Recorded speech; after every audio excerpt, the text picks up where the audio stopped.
The following program is brought to you by Total Theater Online. The views expressed do not necessarily represent those of the staff or management of WGBB. You're listening to the station that serves your community, 1240 WGBB. And now it's time for Dave's Gone By with David Lefkowitz.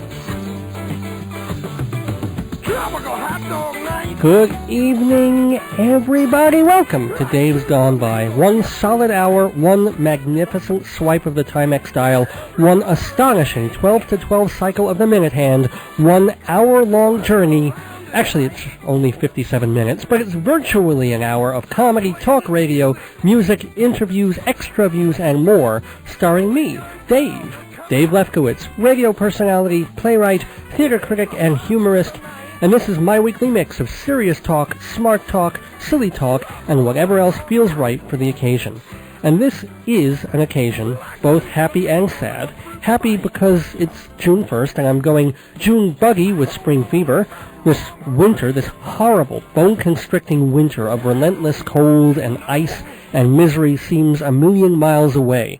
Even though the past couple of weeks have been rainy with fall-like weather, doesn't matter. It's not 20 degrees out. It's not snowing. It's all I care about. So the happy part is, hello, June. As Ward Cleaver would say with a lascivious glint, June is busting in all over on this edition of Dave's Gone By. But it's also something of a bust here at GBB. Tough week at the radio station. I wasn't even sure I'd be on the air tonight, or any night for that matter. I can't get into the details. I don't know all the details. And I don't know all the sides of the story. In fact, during the week, I was getting so many different, incomplete, incorrect, and incoherent sides of the story. If WGBB were a jigsaw puzzle of the Mona Lisa, it would look like Guernica instead. Bloodbath being the operative term. For the past 34 weeks, this being our 35th, if you stayed with me till the end of the show, and why wouldn't you? You'll hear me thank a lot of people, including my wife, the guests on the program, the engineers, and station manager Joey. She's the woman who basically gave a go-ahead for this program. She didn't produce or co-found it or anything, but she liked the idea, made some suggestions, approved of the concept, and within a month after we shook hands, Dave's Gone By was on the air on Sunday nights. And she's always been a very positive presence for me here, always harried with a zillion things to do, but never less than supportive and with a tremendous sense of optimism about the station and the future of a lot of hosts and programs here. But these have been rough times. The economy has been bushwhacked even before Bush took office. Everything became about the bottom line, the signed contract, the money rolling in, which is natural. Radio is a business, and business has always been like that. But then 9/11 came along. And the normal cyclical economic slowdown, especially after the dot-com crash, became an ongoing crisis. Now, don't be fooled by the post-war stock market boom. Unemployment, cost of living, and personal income for the poor and middle class tell the real truth. And momentary tax cut aside, we're dancing on the edge of 1929 again, or maybe 1979, but too distracted by the war and Bachelorette to realize it or give a crap. So Joey and other folks helping her run this radio station were forever under pressure to make more money, always chastised for not meeting corporate projections of potential income. But at the same time, to be fair, there was also a kind of hands-off attitude regarding programming. So it allowed GBB to create such an oddball schedules, as bizarre but intriguing as any public access channel. You might have Entertainment Long Island and Dave's Gone By going very well back-to-back, but then a gospel preacher would scream about Jesus for an hour, and then rap music, a fishing show, another screaming preacher, a psychic program, a dating advice show, and a 1950s doo-wop program. Now understand, most of these shows are leased time or barter programming sponsored by their own producers, but they still gave the station a certain identity and local feel. I sat in the control booth during Halftime Howie one night, and 50 calls must have come in from area high school kids voting on their favorite player of the week. They didn't have much to say, but they sure burned up the phone lines. And 3 minutes after that show was over, it was time for an hour of Greek music, coming up behind. So whether all these programs brought in enough cash, or as much cash as they could, considering the station's weak signal and complete lack of promotion or advertising, I don't know. Was there a potential to build GBB into a station that people would turn on at 6 o'clock at night and leave running in their cars, their stores, their homes till after midnight? It really is debatable. We're decades past the days of the MCA good guys, the oldies crew at CBS-FM, the NEW make-believe ballroom. It's naive to grasp at remnants of an old-fashioned community radio station. You have to pick for it amid the rubble of Top 40, morning zoos, and well-funded special interest groups. You have to pray for it before the FCC hands Clear Channel, Fox, and Multicultural Broadcasting the keys to the universe. All the same, even in this climate, there was a family feeling at WGBB, a dysfunctional Appalachian family, but still, a feeling that it wasn't so much a soulless purveyor of audio goods, but a home, a voice for eclectic tastes, a venue for everything from teenagers shooting the bull to conservative pundits riding the elephant. And so it has remained and will remain, presumably, for the time being, but something's different. That something being the exit of station manager Joey. She left WGBB this past week under not the most amicable circumstances. Again, I can't get into the minutiae of station politics, especially since I know so little of the whole story, I'd probably get half of it wrong. Hasn't stopped the New York Times recently, but it does stop me. What I can say is that things finally came to a long building head this week, and she's gone. 8 years of her life, thousands of hours of her soul, all down to boxes in the hallway and a sense of creeping blight now that she's gone.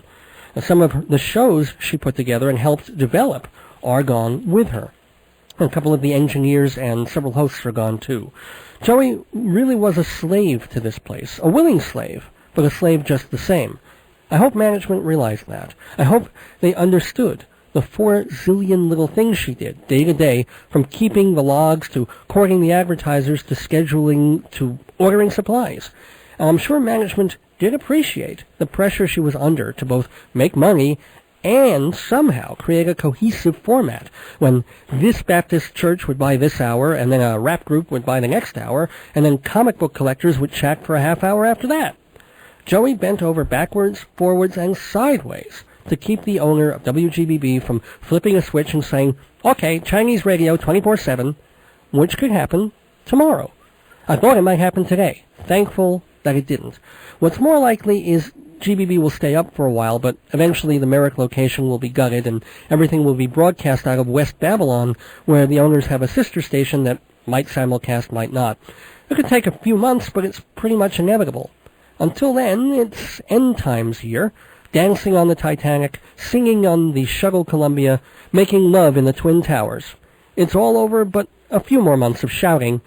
Hopefully, I'll be shouting here until the bitter end, and the first thing I'll yell is, farewell, Joey. Thanks for working so hard. Thanks for caring so much. Thanks for being so special.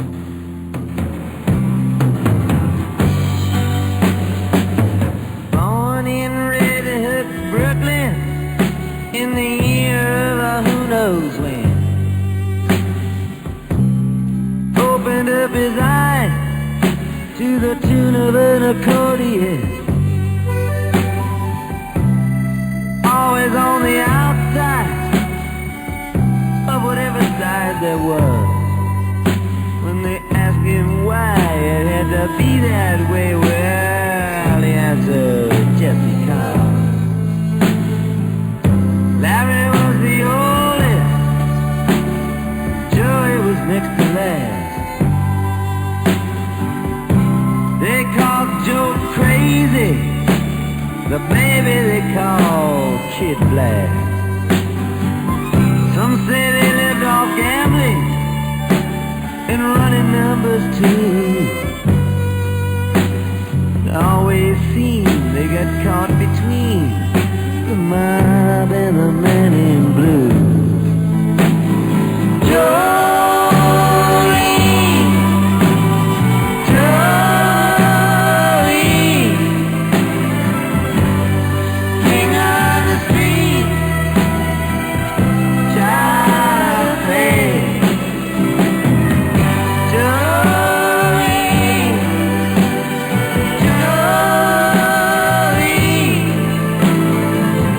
What made them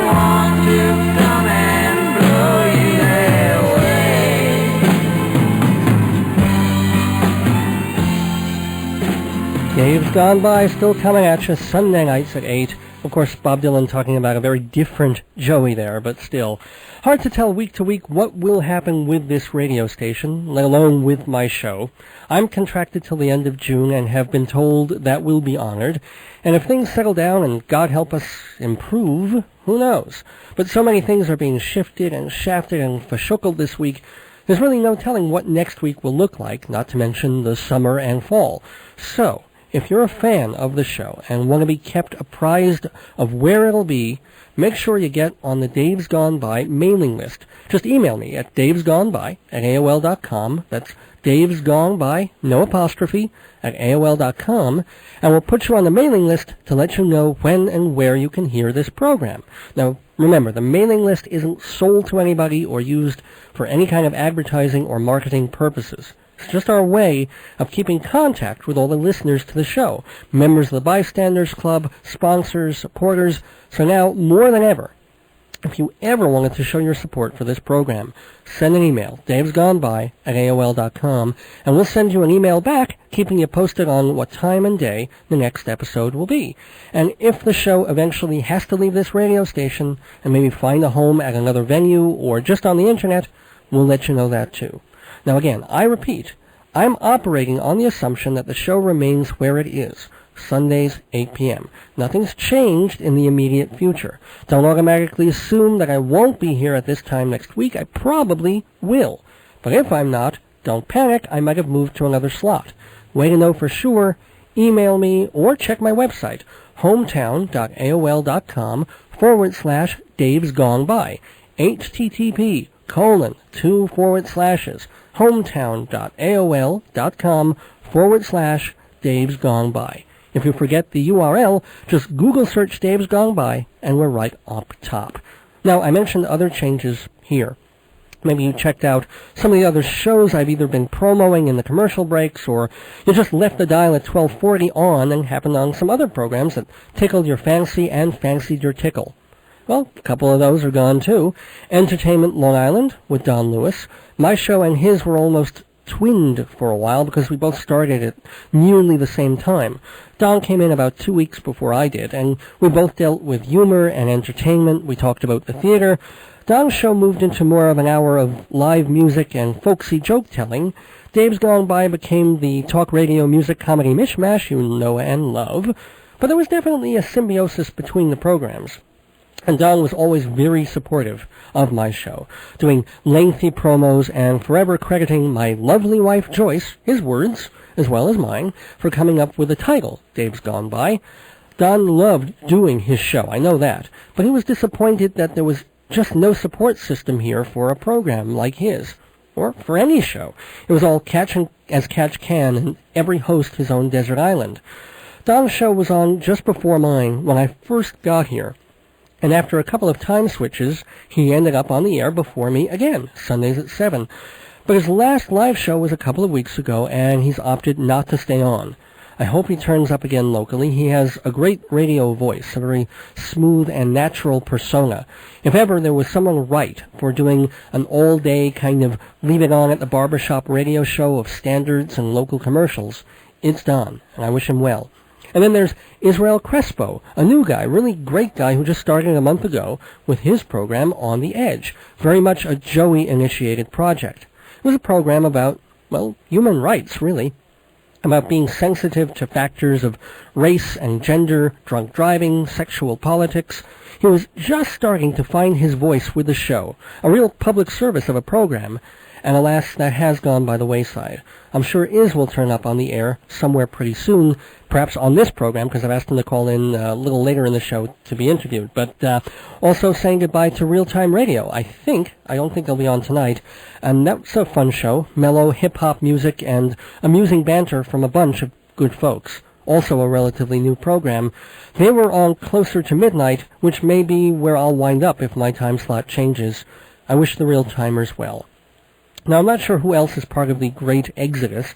I know Joe Salzone is staying with the station. He's actually helping engineer Tom run the place, and may end up doing the engineering on my show for however many weeks we have left. Which brings me to one more person whom I know is leaving WGBB. Now, this one would be in many ways the toughest if I didn't also know that we're going to continue as friends and possibly do more radio work together in the future. Of course, I'm talking about Engineer Paul. He's been behind the board for 32 of my past 34 programs.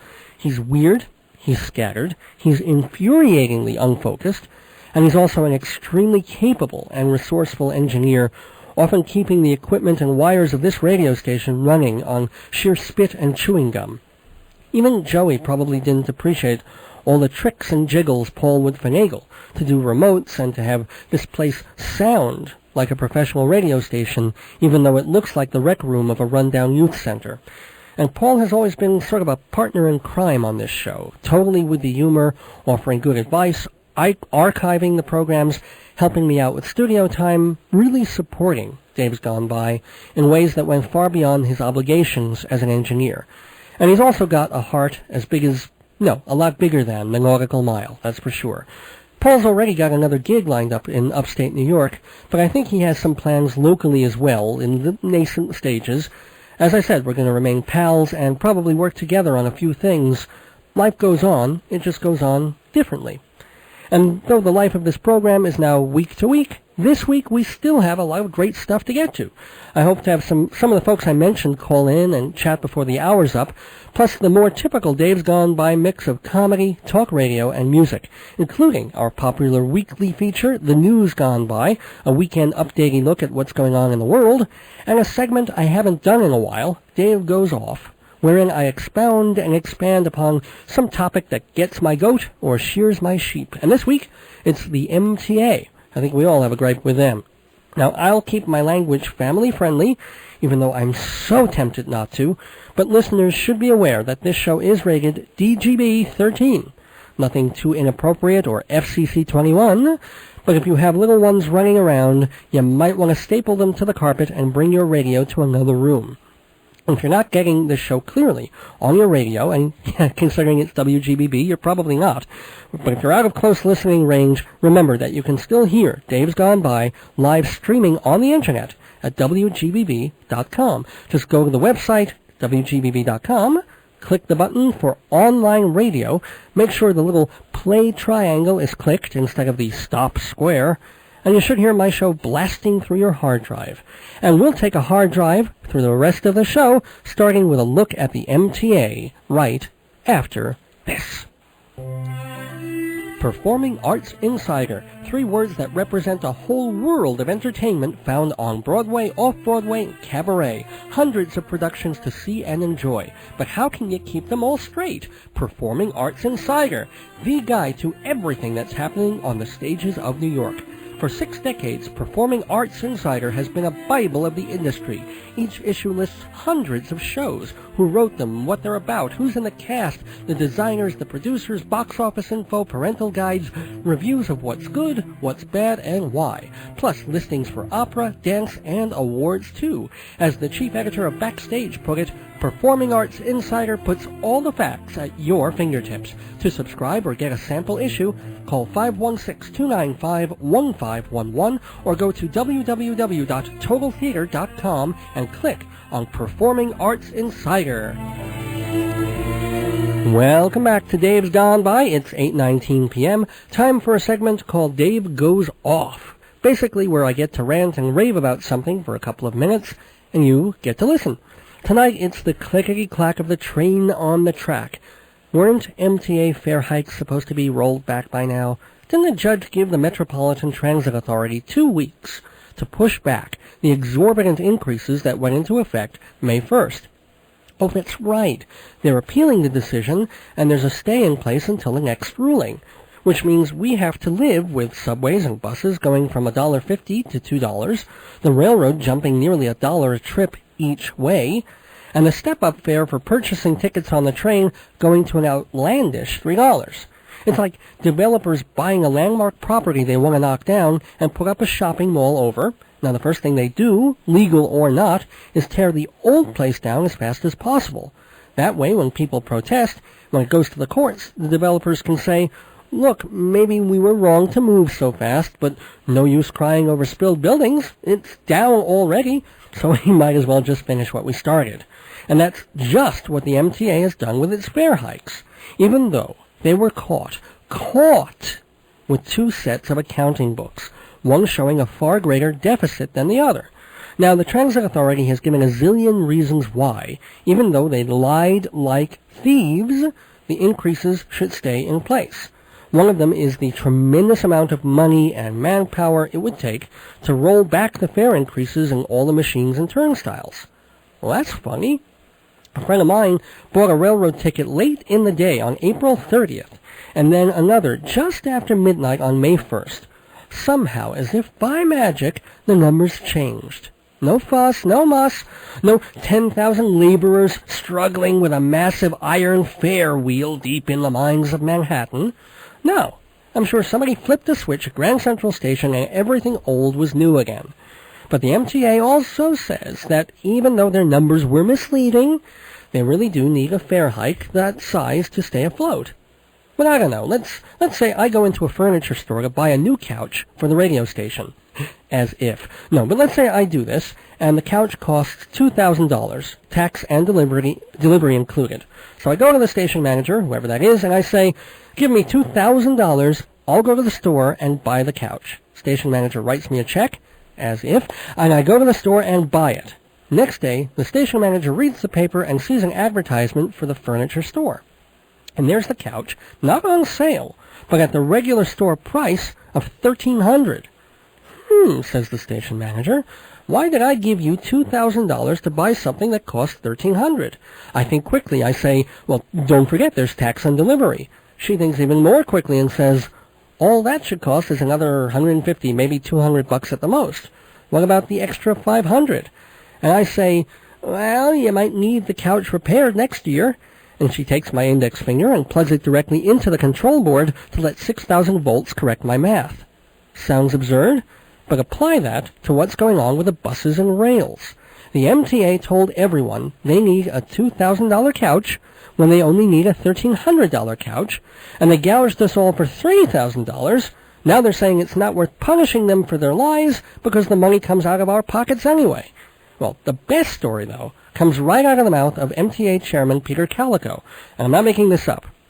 At a business meeting with the West Side Chamber of Commerce, Calico tried to put his own spin on the fare hikes, and he tried to do so using a symbolic example from his grandfather's childhood. His grandpa was in Russia, Siberia, or somewhere delightful like that. It was minus 10 degrees, said Calico. This is a quote. My grandfather was bundled up, and the snow was 40 feet high. Then, all of a sudden, he had to take a pee. What does he do? If he unbuttons his 50 layers of clothing, he'll freeze to death. He doesn't want to do that, so he says, let me just go. Remember, I am still quoting Peter Calico here. This is what he is telling the Chamber of Commerce, a story about his grandfather peeing on himself.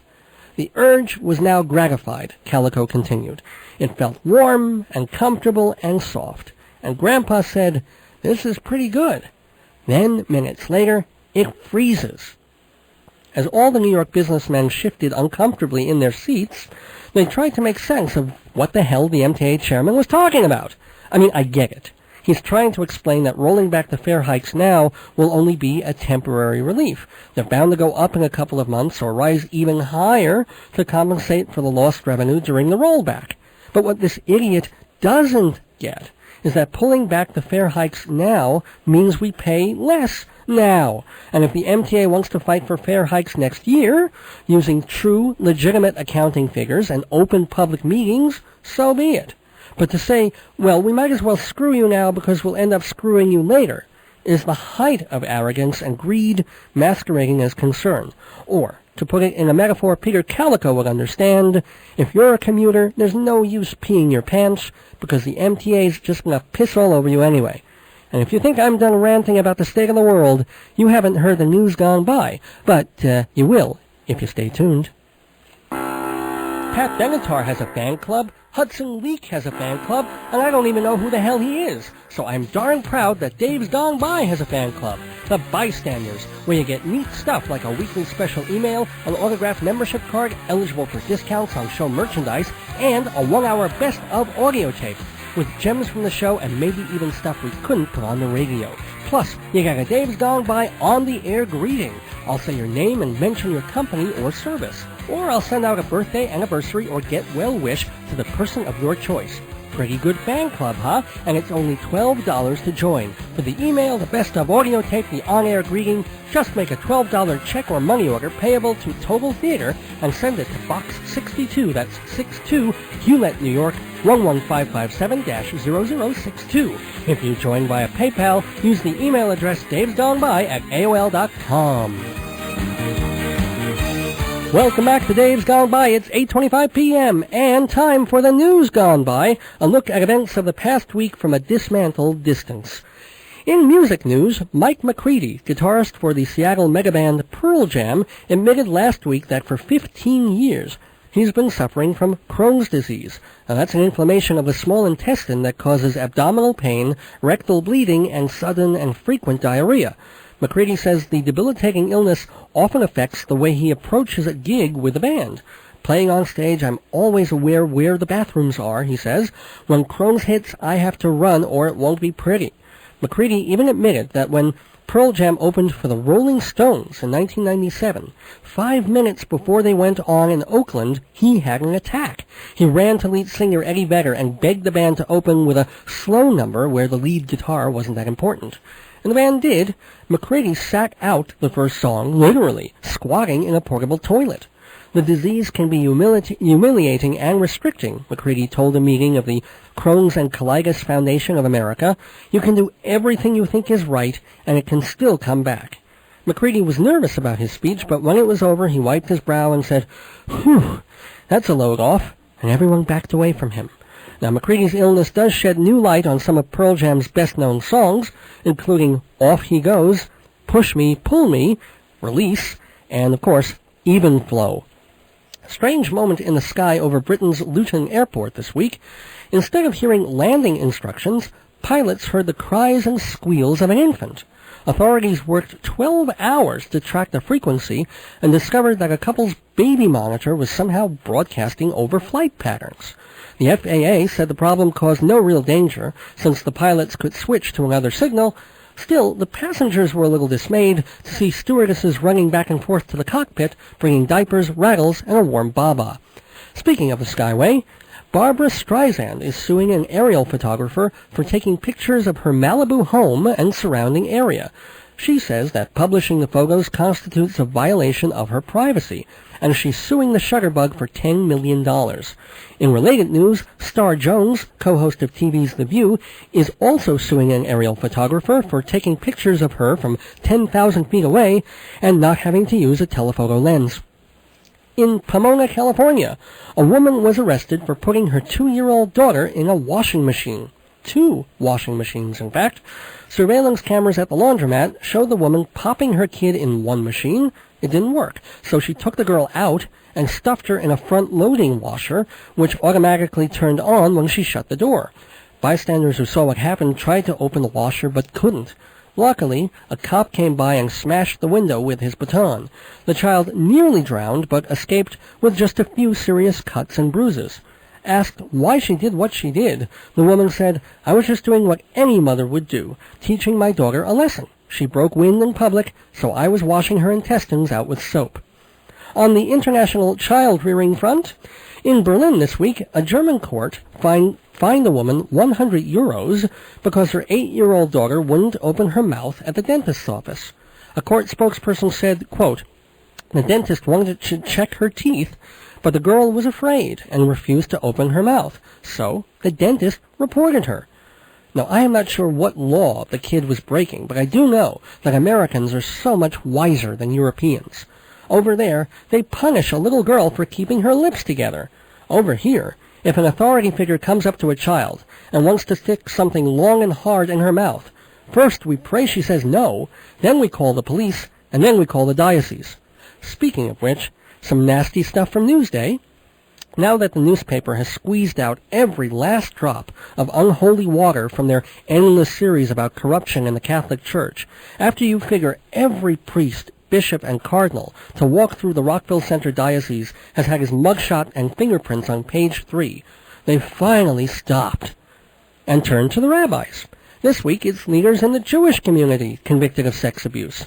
And I guess it's only fair that my people take their lumps for the bad apples just like Catholics do, especially when you get someone like the degenerate who molested 12-year-olds at an Orthodox sleepaway camp, or a cantor who would make lewd comments and rub the thighs of female students he was tutoring. One Long Island girl told Newsday, quote, "I can honestly say that he ruined not only my bas mitzvah, but my faith in Judaism. And my nails." In theater news, Charlotte Caffey and Jane Wiedlin, half of the 1980s pop group The Go-Gos, are collaborating on a new musical. Believe it or not, it's about the late, great porn star Linda Lovelace, and it's having a tryout in Los Angeles next month. Lovelace, the musical, is still in the early stages, but it looks like some of the songs are basically rewrites of old Go-Gos tunes, with the titles and lyrics revised. For example, We've Got the Beat is now We've Got to Beat Your Meat, Head Over Heels has been switched to Heels Over Head, and Act 1 ends with the big number, Our Lips Are Sealed, Around Your 9-inch Penis. Asked how the show was going, Caffey and Wiedlin said, "It's been hard, but we're prepared for a huge opening." Which brings us to Turkish condom manufacturer Condomi. They've reported the results of a survey where they learned that, surprise, Turkish men exaggerate the size of their penises. Apparently, the average Johnson size for humans is 6.8 inches. Turkish guys estimate that their own Johnsons are 8.8 inches. And they've also asked for extra large size condoms. The company was even more dumbfounded when Polish men asked for the ultra small size. Spokesperson for Condomi said the mystery was solved when Polish survey takers asked for boxes of 10, saying, "Now we can warm all our toes, not just one." Here's something I don't understand. Last week, Newsday published the results of English reading tests given to 4th and 8th graders throughout Long Island. For the Hewlett-Woodmere School District, which is where I am, 86% of 4th graders passed reading. However, only 66% of 8th graders passed reading. And here's where I am puzzled. How did 20% of those kids who knew how to read forget how to read? They were reading fine when they were in 4th grade. Did they get dyslexia a couple of years later? And this is all over the island. In North Babylon, 82% of 4th graders could read. By the time they hit 8th grade, 49.8%. What, are they drinking idiot juice? It's like going to a French village. 90% of the kids ride bicycles. Come back 4 years later, they're all staring at their Schwinns going, "I don't know, I think the wheels go on the bottom, they hit the ground, I'm not sure." Also, in local education news, a custodian in the Deer Park School District was arrested for weapons possession last week. When police raided his home and found everything from pistols to assault rifles, 2 of them unlicensed, they also discovered his hobby: collecting pictures, books, clothes, and banners devoted to the KKK and Nazi Party. Items found in Joseph Donato's home include a Klan hood, an Adolf Hitler doll, and an Aryan coloring book. School officials are debating what to do with Donato, who's currently free on bail. It does beg the question, what kind of job do you get a man of such low education and twisted beliefs? I mean, what kind of lousy, thankless, filthy occupation is right for this type of person? They should just make him a janitor at some middle school in the... wait. Never mind. In local news, kind of weird how these things work out time-wise. On my very first show, 8 months ago, back in October 2002, I did a News Gone By bit about Lyle and Francine Green, a middle-aged couple who, with her brother-in-law, Dennis Green, were all arrested for having sex on the Long Island Railroad. They wouldn't stop, even when passengers complained. Well, sentencing came this week, and, wise judge, they all got off easy, probation and a small fine. The MTA, however, sensing an opportunity to gouge customers even more than their recent disputed fare hikes, have added new ticket options on the LIRR and Metro North. Not only can you purchase off-peak tickets, you can purchase off-poke tickets, entitling you to one free ride on or under the passenger of your choice. Horny seniors can now buy special getaway passes, which come with a Viagra pill, a doctor's note, and a fresh diaper with a rose in it. The LIRR's group rate has also added a group grope rate, where passengers are advised not only to watch the gap, but to dive right in it. Towards the end of the trip, all customers are requested to gather up sperm and vaginal fluids and deposit them in the nearest open receptacle. And at all times, passengers are advised not only to watch where they're going, but where they're coming. And remember, passengers under 4 inches ride free. Hey, how come they've been charging me? Never mind. Continuing the news gone by, in pharmaceutical news, Bayer and SmithKline Glaxo have announced a joint venture that's very close to FDA approval. Their new capsule, Levitra, hopes to give Pfizer, the makers of Viagra, some stiff competition. Both drugs stimulate sexual arousal by regulating blood flow to the penis. True, the era of Pfizer's dominance in the field has come to an end, but the Bob Dole OD watch is just beginning. The Los Angeles Times reports that remote areas of Sequoia National Park are being corralled into marijuana farms. They're tended by illegal aliens being funded by the Mexican drug cartel. Problem is, there just aren't enough rangers to patrol both the campgrounds and the wilderness. Or, as one resident of Yellowstone National Park put it, "Hey, boo-boo, we gotta get a piece of this action." And his friend replied, "Hey, Yogi, I just went through 3 picnic baskets and I'm still hungry." And that's the news gone by for June 1st, 2003. Please send your comments, opinions, and pink slips to Dave's Gone By, P.O. Box 62, Hewlett, New York, 11557-0062, or email me at davesgoneby@aol.com. We reserve the right to read your letters and emails on the air, name withheld upon request. And folks, I'll say it again. If ever there was a time to either get on our mailing list or climb on board as an advertiser or sponsor or join the Bystanders Club, it's now. Because even if things change further at the radio station, this show will continue somehow. But it needs support, it needs money, it needs positive word of mouth, it needs people saying, "Hey, Dave's Gone By would really sound great on this radio station in Los Angeles or Boston or Cleveland. I know someone who's a program director there. Maybe I can make a suggestion." It's all you. Your appreciation, your input, your support. So please be there for Dave's Gone By as we have been there for you. Drop me an email at davesgoneby@aol.com or snail mail, Box 62, Hewlett, New York, 11557-0062. Please, no management shake-ups. I'm allergic. If you're a good American, that means you like to own things. Well, now's your chance. You can own a piece of my show. That's right, Dave's Gone By is ready to promote you. If you have a product, event, or service to hawk shamelessly, you can buy 30 or 60 seconds of advertising time on my show. You can even be a sponsor. Just imagine. This week's News Gone By is brought to you by you. We'll be right back after this word from your product.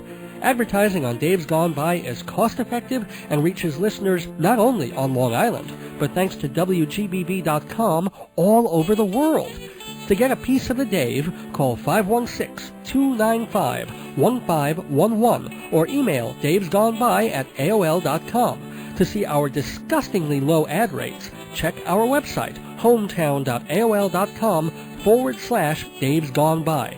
Remember, you could be talking to you right now. Are you listening? Are you listening, ladies and gentlemen? Dave's Gone By is back at 8:38 p.m. on this Sunday, June 1st. And if you were listening at the top of the hour, and if you weren't, why weren't you? Was mentioning just a whole lot about the chaos that had happened this week at the radio station with a management change and a lot of shows going out the door, hosts and engineers, and a lot of bad stuff that may right itself at some point, may not. One of the people that I mentioned was a new fella here who had just started his show about a month ago. His name was Israel Crespo. We all called him I called him Iz. I don't know if he liked that or not. And his show. Of course, I like that. Oh my gosh, he's here. This is Iz Crespo on the phone. Dave, how are you, buddy? I'm good. How you feeling? How you doing, Iz? I'm hanging in despite what happened over the week. I'm doing fairly well. I'm not used to not being at the station on Sunday nights, but, we're all dealing. Now, your show was called On the Edge, and it had to do, as I said, with sort of human rights and issues, but maybe you could describe it a little bit more succinctly. Yeah, it is On the Edge, and why it was named On the Edge was, because we're trying to take as many contemporary issues that people don't normally like to speak about and really put them at the forefront. We really try to focus on human rights. Definitely, that was our number one priority, as it was to really talk about youth issues and educating parents and teachers and the community about these issues. And our slogan was, community and communication coming together to foster growth and better community, where we see the change, live the change, and know about the change, and do something with ourselves as constructively and as creative that we can. So some of the issues that you dealt with over the month that you were here included last week we did Mothers Against Drunk Driving and the driving records, which is unbelievably high. Thankfully, here on Long Island, the numbers have gone down in the past 3 years, but unfortunately, on a national level, they continue to rise. And the number of teens drinking and driving continues to be. It's 25% by the next 5 years. 25% of the driving class, if you will, is going to be at least 21 years of age and younger. Yeah, I really just don't understand that, folks. If you're listening, I don't care what age you are. You've got to be real careful about that. You don't drink and drive. You drink before you drive. Have 4 or 5 beers, 6 or 7 whiskeys, then get in the car. You can't do it with one hand on the wheel and one on the bottle. Just absolutely wrong. Absolutely not. We also were talking about hate crimes and the level of the heightened sense of homophobia and anti-Semitism, which continue to be problems both for Nassau and Suffolk County. So we try to address those issues. And we had some entertainers who used their lives to talk about human rights and to make a change and force a change in their own communities. So it was a perfect forum to talk about these issues that people often either neglect or are scared to talk about. So we took that in-your-face approach, and our show this weekend would have been perfect, and it would have probably heaped up a great deal of controversy where teenagers are engaging in risky and promiscuous sexual activities, inclling oral sex. Speaking of in your face, yeah. Yeah, most definitely. But well, no, actually, this did sound kind of interesting. So in a nutshell, kind of what you would have done in this show about that is what? We're talking about teenagers 12 to what, 17? 12. Well, it's more. They're starting as young as 5th and 6th grade, believe it or not. And some of the topics we were going to cover is like teenagers use oral sex as a way they perceive them. Are you on a cell phone? Because it's kind of. I am. My cousin. Oh dear. Hello. Are you in a car, or where exactly are you? Are you having sex with a minor right now? Because you really can't talk about it unless you do it. It's only fair. Uh-oh. Do you have a real telephone somewhere? Ladies and gentlemen, and that's why here's no more show. Okay, sorry about that. If you can call back on a real, actual live telephone that isn't Verizon or Ma-Belled or anything, even one that has those little holes that you poke your fingers through, where you just go, please do. Well, that's a shame. And actually, I know I'm making a lot of fun, and Iz's show is a lot more serious than the stuff I do here, and more power to him. And he was telling me, like last week, what the show was going to go into and entail. There are high schools, apparently, and junior high schools, middle schools, on Long Island where they have these clubs for the purposes of sexual entertainment, where these kids, 12, 13, 14, 15, etc., have sex, oral sex, which I guess in the Clinton era is not considered actual sex, and that's their way of being cool now, as opposed, I guess, to smoking, which is probably still the premier dangerous way of being cool, only it's probably too expensive for teenagers now, or drinking, which can be hard to do during the daytime. So it doesn't take much to go into a small room with another person and get your pants down. So that's kind of, I guess, the new way of proving yourself. And the spread of God knows what diseases are spreading because of this, and who knows how this is going to turn out. And I'm also vamping to hope that is calling back, which I think, oh, brother. I won't be surprised if Iz's phone line was provided by WGBB Radio. Anyway, Iz, if you can't call back, if you can't get on in like the next 5 minutes or so, I want to wish you... Wait, behold, Iz Crespo, are you back? I've entered, by the way, thank you, Engineer Tom. I haven't mentioned him all, I was going to at the end, but thank you, Dave, Engineer Tom, for filling in so well, and so, Dave? Yeah? Hi, I'm back. Welcome back, Iz. Hi, I'm sorry about that. I went to a low area. I'm actually traveling home from a family event. No, hold on, dude, are you driving? No, I'm on the side of the road on the southern state. I got off the highway, and I'm stopped, and my car is off. Yes, thank you. Very good boy is Crespo. Thank you very much. I try to be as innocent and angelic as I can. Yeah, although you are currently getting head from a 13-year-old, is that correct? That's just the trigus at the bottom of your car. Actually, what do you call a lesbian dinosaur, Dave? I don't know. What do you call a lesbian dinosaur, Is? Lickalotopus. Oh, jeez. You know, Tom, the dump button still works. We are on 7-second delay here, or 10-second, or whatever the delay. And but what I want folks also to realize is, if you did listen to Iz's show, no offense, Iz, you're up the air now. I can say this.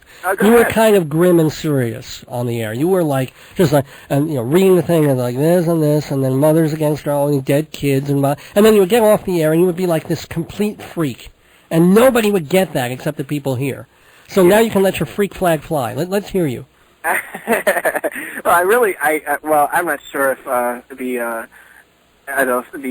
know if I could say some of the things that I would really have liked to say on my show. Well, I mean, that dinosaur joke was I wouldn't even make that joke on here, but thank you for doing that. Oh, well, you're welcome. You know, I might as well get the last licks now, because... lick being the operative term, yeah. Yeah, lick being the operative term, of course. But, no, my show was grim and very serious and but you know what? No one else had, I guess, the gore, for lack of a better word, to really address these issues. And these are some of the issues... If only we had the gore in the White House to address it. Well, anyway, yeah. That's true. We do need gore at the White House, And by the way, as you Leslie Gore, not Al. I mean, he was incompetent too, but Leslie Gore, sorry. Yeah. But like you were saying before, I mean, most people do believe we're still in the Clinton era, because some people don't think that oral sex... I mean, come on. If you're getting it on and it's oral, I mean, you can contract an STD or an STI or with being in a sexually... I'm sorry, what's an STI? STI is a sexually transmitted infection versus a sexually transmitted disease. Got it. Infections you can fight, diseases you really can't. And that's including HIV. I mean, God forbid, you're getting some oral action there, and someone has a cut in their mouth and they happen to be HIV positive. It's ridiculous. You run the risk. I mean, the penis, it does have mucous membranes, so there's an easy way to contract AIDS or HIV or any other STI or STD. So it's really crazy. I mean, you could some people do not believe that oral sex is sex, but you know what? If you have two organs going and getting at it, and there's an exchange of bodily fluids, I'm sorry, but that's sex. Wow. Okay. Not that I don't get enough of it, but... Thank you for sharing. Well, see, you wanted the real me to come out. Well, not in that way, but anyway, thank you. So, are you getting any Iz Crespo? No. No, go ahead, absolutely not. Absolutely not. Let me ask you before I've got to let you go. And I'm also hoping that either that Don Lewis will call in from Entertainment Long Island. If he might have a fare or someone he's taking somewhere. But if he isn't, then he can get to us in like the next 5 minutes. I'd love to get him on the air too. But what are you going to be up to in the weeks ahead, the months ahead? I'm going to still actively pursue On the Edge and see where else I can be picked up, and being picked up meaning the show, not being picked up on the street as I'm parked here. Yeah. But you wouldn't mind, Ooga. Yeah. Hey, only you would know that, Dave. Thank you. His days are gone by. But anyway. No, it's BY. It's BY, dude. No, it's BI. No, but no, I'm going to continue pursuing my topics. I mean, I work for Bias Help of Long Island. I'm sorry, you work for whom?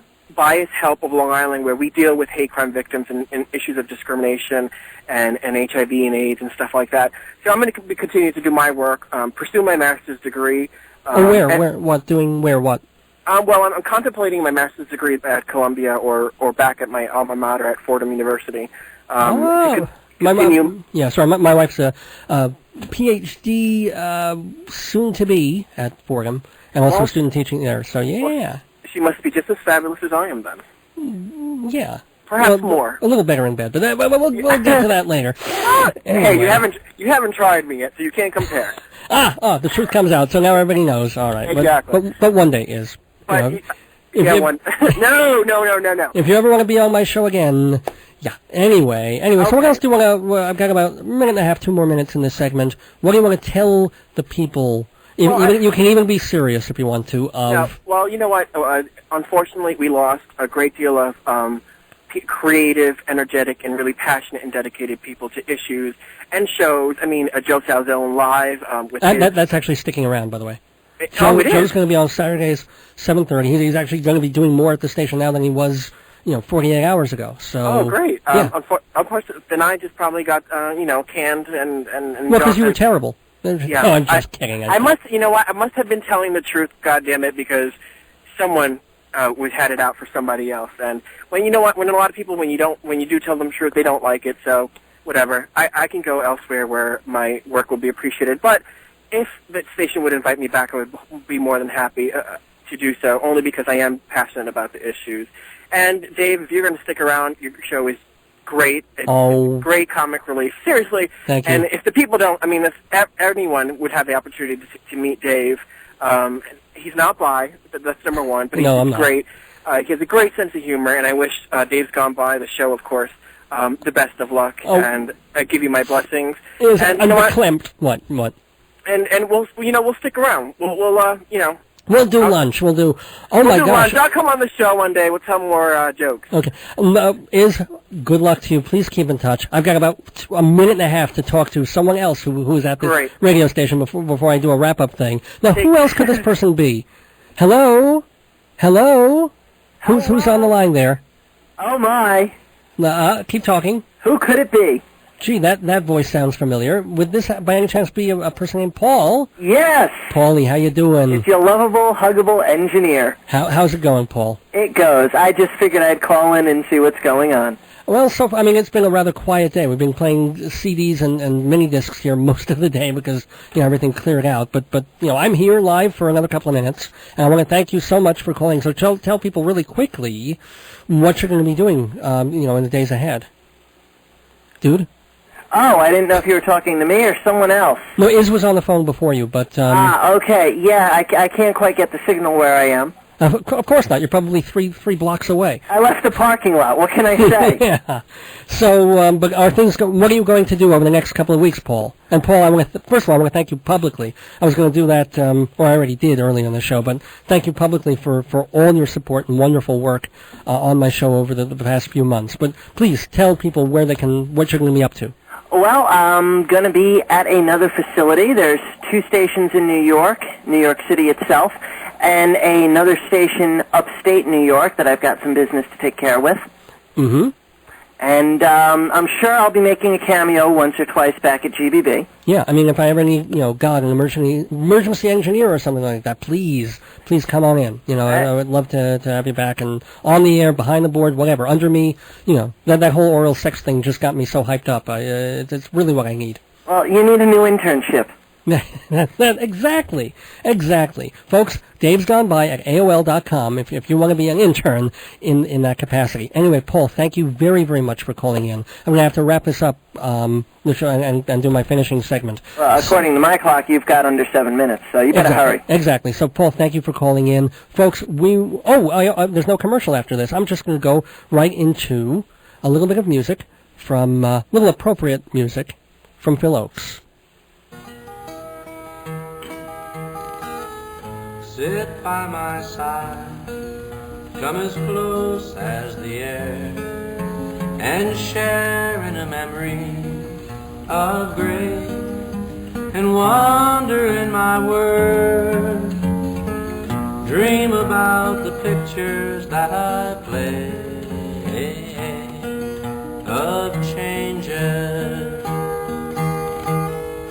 green leaves of summer turn red in the fall, brown and to yellow they fade, and then they have to die.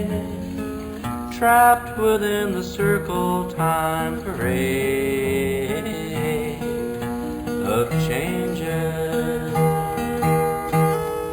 Scenes of my young years were warm in my mind, visions of shadows that shine, till one day I returned and found they were the victims of the vine of changes. The world spinning madly, it drifts in the dark, swings through a hollow of haze, a race around the stars, journey through the universe ablaze with changes.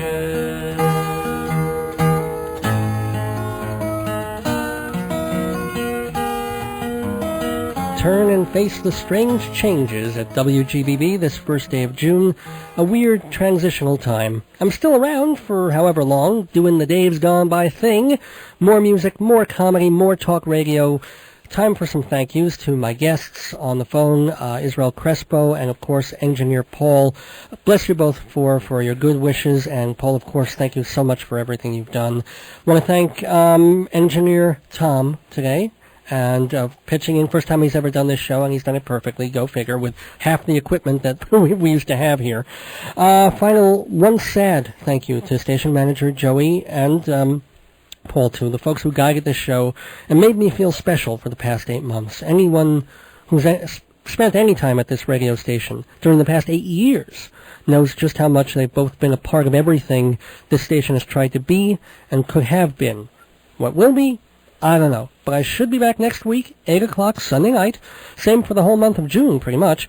But once more, if you want to know for sure, email me at davesgoneby@aol.com or check the show's website, hometown.aol.com/davesgoneby. It's also the place to find out about how to sponsor or advertise on the program, how to buy cassettes of previous Dave's Gone By episodes. You can see some pictures of me on the website and many of the guests who've been on the program. Read the song lyrics of some of the musical travesties we've committed here. It's a great site, hometown.aol.com/Dave's Gone By. If you forget the URL, just go to Google, www.google.com, and search for Dave's Gone By. It'll be right up top. Or you can find it on some of the other search engines, but you have to put the words in quotes, and it might not be at the top. But it's easy to find, Dave's Gone By, or go right to it, hometown.aol.com/Dave's Gone By. Thank you to my wife and lifeline Joyce for her love and support this difficult week. Thank all of you for listening to and supporting the show. I want you to tune in next Sunday at 8. Yes, barring unforeseen whatchamawatsits, I'll be here with another edition of Dave's Gone By. I'll be talking theater, we'll do the news gone by, maybe a song or two. Onward, ever onward. Until then, don't miss your days going by. This is Dave Lefkowitz. Good night. Goodbye, Joey and Paul and Iz and Don and Mike and whoever else.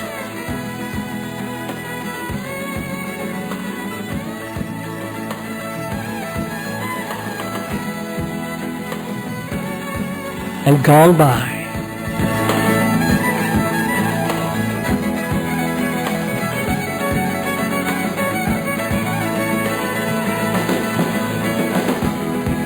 I will throw a merry way and jump the hedges first. Drink the clear, clean water for to quench my thirst.